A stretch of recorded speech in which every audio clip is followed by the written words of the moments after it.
Hey there, welcome back to another video. This time it is a review of the 1992 science fiction thriller comedy Memoirs of an Invisible Man. Now, this is a movie that is a multitude of different genres thrown into one. You have some film noir aspects, you have comedy, you have science fiction, you have even some fantasy stuff, thriller. Not a whole lot of action. That's definitely one area where this film definitely falters among other areas of expertise that the film, I think, was trying to have equal expertise in, but because it's a movie that has all these different genres that's thrown into a blender, it was very difficult to do, and I don't think it really pulled that off. It's a movie I had known about and heard about for years, but I only saw it fairly recently. And I went into it with absolutely no expectations. And I gotta be honest, folks, I thought it was okay. I didn't think it was a total disaster. I didn't think it was an absolute pile of crap. I know this did very poorly in the box office when it came out. It was a giant flop. I mean, it cost $30 to $40 million and it only made $14 million in the box office. And in a lot of ways, it marked the end of Chevy Chase's career as a leading man. He did some other movies after this, but this was like one of the last big films, big tentpole films that he was the lead in. And it also marked the end of John Carpenter doing mainstream films like this. And it is such a bizarre film in John Carpenter's filmography. There are a lot of points in this movie where you forget that it's directed by John Carpenter because it doesn't have the same style, doesn't have the same John Carpenter atmosphere and mood. There's none of that in this movie. It almost feels like it was directed by someone like Joe Dante, not John Carpenter. And I think maybe Joe Dante would have done an even better job directing it. But the thing is, John Carpenter is such a great director that even his laziest effort is still average or above average compared to other directors. Because the direction really isn't bad. It just doesn't have the same style or atmosphere as Carpenter's other efforts. But it's not bad direction. I think it's a well-directed film, definitely in the sequences that deal with the effects. This movie, in my opinion, is worth watching for the effects. It is a visual effects spectacle, and it honestly is quite astonishing in numerous different sequences. Industrial Light and Magic really outdid themselves here with the effects for this film.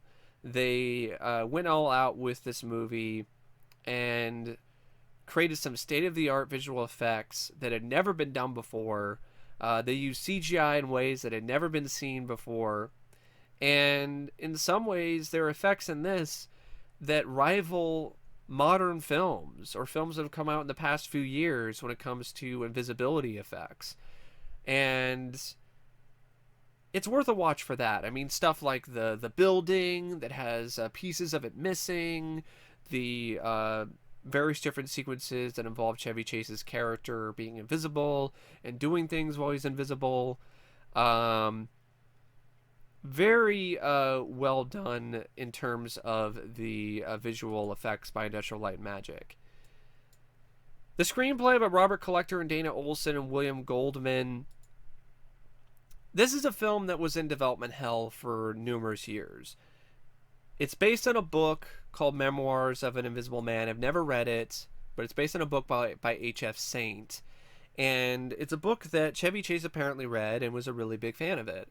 And he, I think, optioned the rights for the adaptation, and he was the one that was behind spearheading this film, the film version of the novel. This is a passion project for Chevy Chase. He had been in the works with this particular film since the late 80s, if not even earlier than that. So it's a movie that he was really trying to get off the ground for a long, long, long time. So Chevy Chase was always intended to be the lead character in this because it's his baby. It was his project. And I get why some people feel that Chevy Chase was not right for this role or that somebody else should have done it. But after watching this, to me personally, I like that Chevy Chase played the lead character in this. I like that he played Nick Holloway. And I honestly think this is one of his best performances because it has so many different facets to it. He has the stuff where he's doing comedic bits and one-liners and whatever. But there's also the parts where it's more serious. And that's some of Chevy Chase's finest acting work. The sequence when he's invisible on the streets of the city and people are bumping into him and he's just dealing with the reality that he's invisible to the world. Nobody can see him, so it's almost as if he doesn't matter. And I felt there's a lot of nice dramatic moments in this for Chevy Chase, and you could tell that his heart was actually in this film. I don't agree with the criticisms that it was a lazy performance. Chevy Chase was a major trooper for this movie. The stuff that he had to do and endure for the effects for this film is pure torture. He painted his entire body black for the effects because they were doing blue screen, and it enabled ILM to do some of the stuff that they did for the film. He wore these contact lenses that were incredibly uncomfortable and painful for long periods of time to enable the effects crew to be able to do the effects the best way that they possibly could. So Chevy Chase went through hell doing this movie. And that's why I think, to me personally, I think he deserves a little bit more, not necessarily praise. You don't have to necessarily like his performance or think he was great in this, but a little bit more respect, at the very least, for what he went through to make the effects as good as they are in the film. Because he went through more than a lot of other people have ever done for films of this type, especially nowadays. And he busted his ass. He lost a lot of weight for this role as well, because he knew that it was going to be a lot of physical stuff and he was going to have to do a lot of different things. So, yeah, he was an absolute trooper. And the film had very different incarnations in terms of the screenplay over the years. There were versions that were more comedic in tone and were more of a comedy. And that was the version that I believe Ivan Reitman was attached to, because he was initially the director for this film until John Carpenter came along. And Chevy Chase didn't want that because that's not what the book was, and he wanted it to be more of a serious film. And honestly, I think that was the right move to make because it's a more interesting thing. To me, I think that's a more interesting approach to have for a film like this because it's not seen very often. I liked the narration. I thought it was different. I thought it was unique. And I thought Chevy did a good job with the narrating parts. It's a weird film in terms of its narrative, in terms of how it's put together. I would say the weirdest things involve the scenes where Chevy Chase is talking about how he's invisible, but you see him on the screen, and you're like, wait a second, he's supposed to be invisible. Why am I seeing him? And I think that was done in order to still have scenes with Chevy Chase and still have moments where he can emote to the audience, and also because they couldn't do everything. This is a film where they did a lot in terms of the visual effects, but there were still limitations. So I think that's why there were scenes like that. And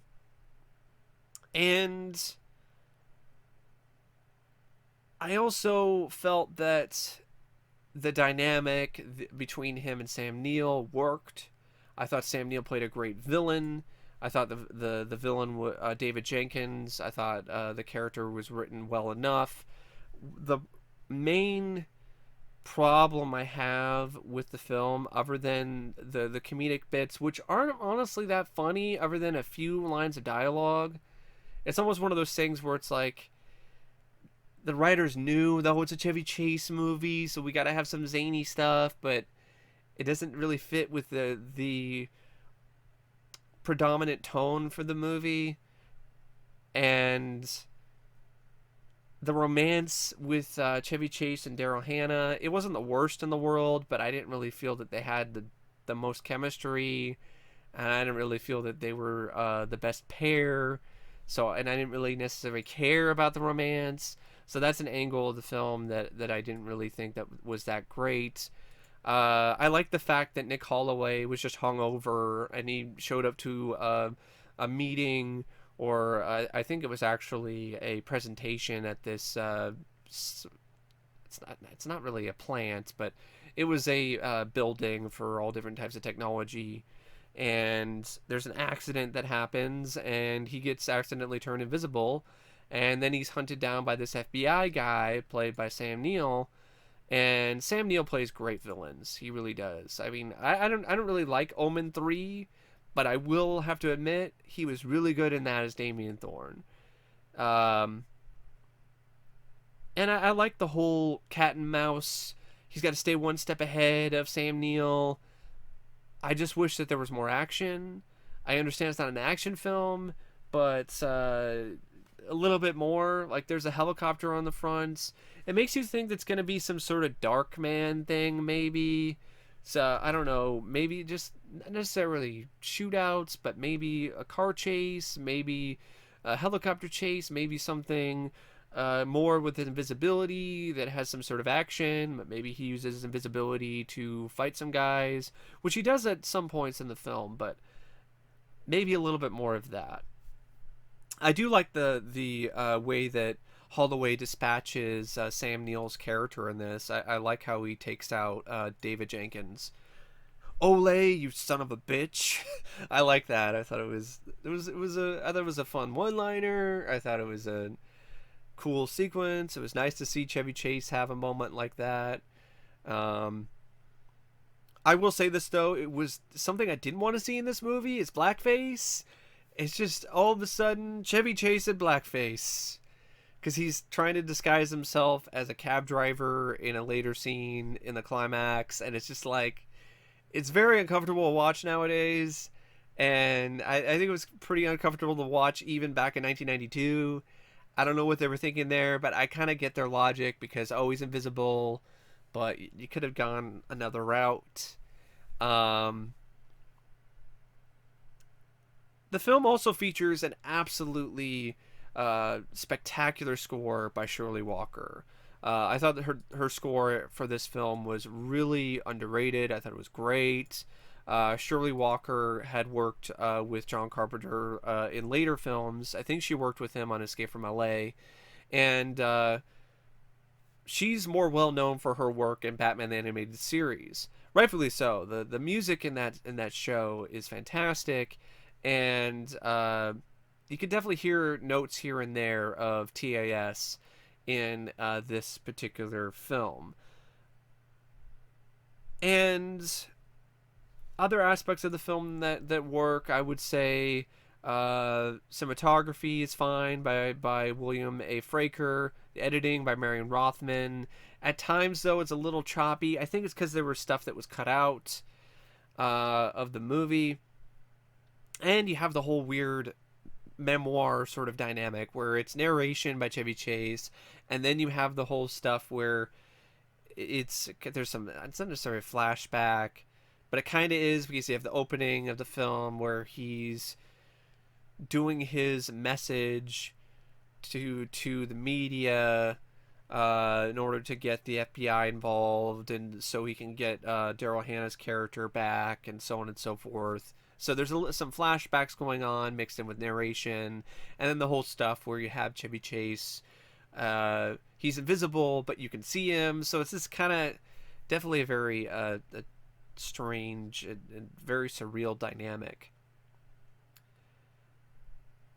The film goes by at a decent enough pace. It's not a very long movie. It's only 99 minutes, and that's with the end credits. Uh, like I said, I honestly did like Chevy Chase's performance in this. I thought he did a good job. I liked the character of Nick Holloway.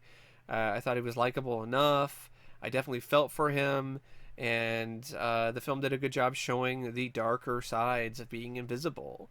The just crippling loneliness and depression that's associated with this fate, and what happens when the world doesn't know who you are and doesn't see you, and you no longer exist. I will say this though, there's a segment in the 80s Twilight Zone called "To See the Invisible Man," based on a short story of the same name, that handles the depressing aspects of invisibility a bit better than this, but it still did a decent enough job handling that aspect. But yeah, it's not a great film by any means, and I can understand why critics weren't too keen on it. I can understand why anyone who has seen the film wasn't too big on it. It's not for everyone, but I thought there was enough here with this film that I didn't honestly see it as a completely worthless affair, or a movie that just deserves to be unseen. It's one of those films that I appreciated what they did and what they were going for. It didn't necessarily work all the way through. It wasn't as effective or as efficient as it could have been. I honestly think it should have just been more of a straight up thriller with a couple comedic elements in order to make you find the character of Nick Holloway more endearing, but really just kind of leave it at that, and had some more action bits, and also had a bit more of a heart, because the heart in this film seems a little bit manufactured, and that would have helped the movie in some ways too, because it is a bleak film in a lot of different sequences. So it would have been nice to have seen a little bit of give and take when it comes to that. And maybe a different director.